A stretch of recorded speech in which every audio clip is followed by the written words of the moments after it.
Assalamualaikum warahmatullahi wabarakatuh. Salam rahayu dulur-dulurku. Bagi teman-teman yang hobi di katuranggan perkutut, ada salah satu katuranggan yang digemari, di mana cirinya adalah perkutut tersebut kepalanya menunduk, teman-teman.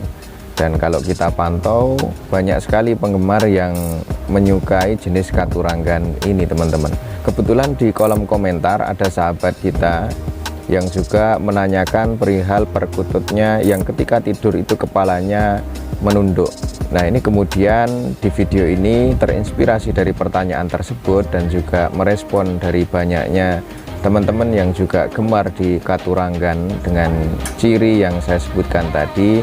Maka saya berupaya untuk menyampaikan pendapat saya di video ini, teman-teman.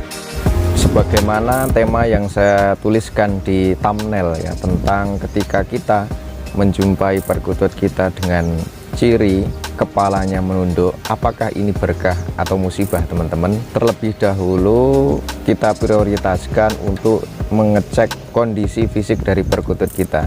Jangan sampai kita terburu-buru menyimpulkan ini sebagai anugerah atau sebagai berkah karena dianggap perkutut tersebut mempunyai kelebihan.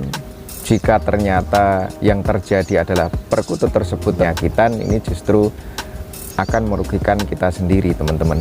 Maka kalau tiba-tiba perkutut kita mengalami hal yang semacam ini, sebaiknya teman-teman mengecek beberapa hal yang saya sampaikan berikut yang berkaitan dengan kesehatan perkutut kita.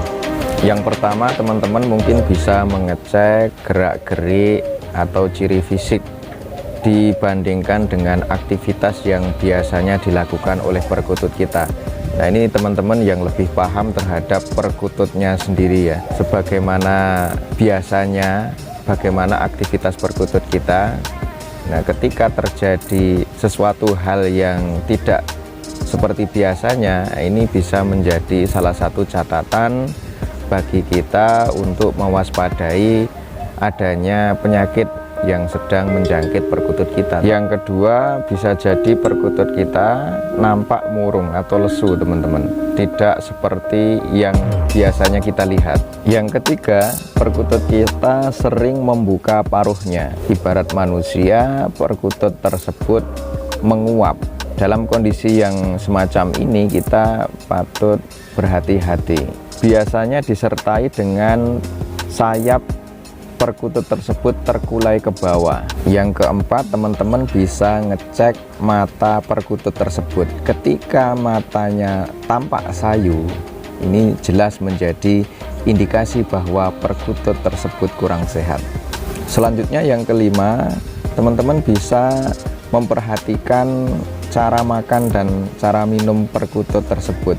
Ketika terlihat seperti malas-malasan, ini juga termasuk indikasi perkutut tidak sehat. Terlebih jika teman-teman menemui perkutut tersebut sama sekali tidak mau makan dan tidak mau minum. Jika memang kondisinya sangat parah, biasanya bisa dipantau teman-teman, nampak perkutut tersebut seperti gemetaran. Dan yang terakhir, jika teman-teman menemui kondisi kotorannya tidak seperti yang sebelumnya, bisa jadi kotoran tersebut encer atau berwarna yang tidak dalam kondisi wajar. Biasanya berwarna keputihan atau mungkin berwarna kehijauan. Jadi jika perkutut kepala menunduk tadi disertai dengan ciri-ciri yang saya sebutkan tadi, besar kemungkinan bahwa kepala menunduk ini diakibatkan perkutut yang kurang sehat. Maka ketika ini yang terjadi, teman-teman harus segera melakukan penanganan supaya perkutut teman-teman bisa sehat kembali. Langkah-langkah yang bisa kita lakukan ketika memang positif perkutut kita mengalami kondisi yang tidak sehat. Opsi yang pertama, teman-teman bisa meloloh perkutut dengan cairan gula merah. Jadi gula merah ini direbus, dicairkan, dan diusahakan jangan terlalu lengket. Jadi diupayakan bisa mencair, dan berikan kepada perkutut yang kurang sehat itu dalam keadaan hangat. Memberikannya juga dengan takaran yang dikira-kira saja, jangan terlalu berlebihan, dan bisa diberikan dalam tempo waktu misalkan 3 kali dalam sehari, disesuaikan dengan kondisi tubuh perkutut tersebut. Opsi yang selanjutnya, dan ini pernah saya lakukan, teman-teman bisa meloloh perkutut tersebut dengan biji kelor. Biji kelor yang masih terlalu besar, kalau langsung diloloh 1 biji, ini dibelah jadi 2. Jadi 1 butir biji kelor dibelah jadi 2 dan silahkan diloloh. Dalam kondisi yang sakit keras ini 1 hari 1 kali.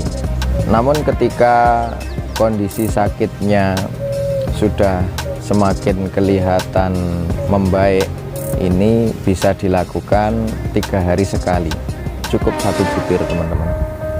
Dan opsi yang terakhir, ini cara termudah, teman-teman tinggal ke toko kios burung, teman-teman bisa sampaikan kondisi perkutut yang dimiliki.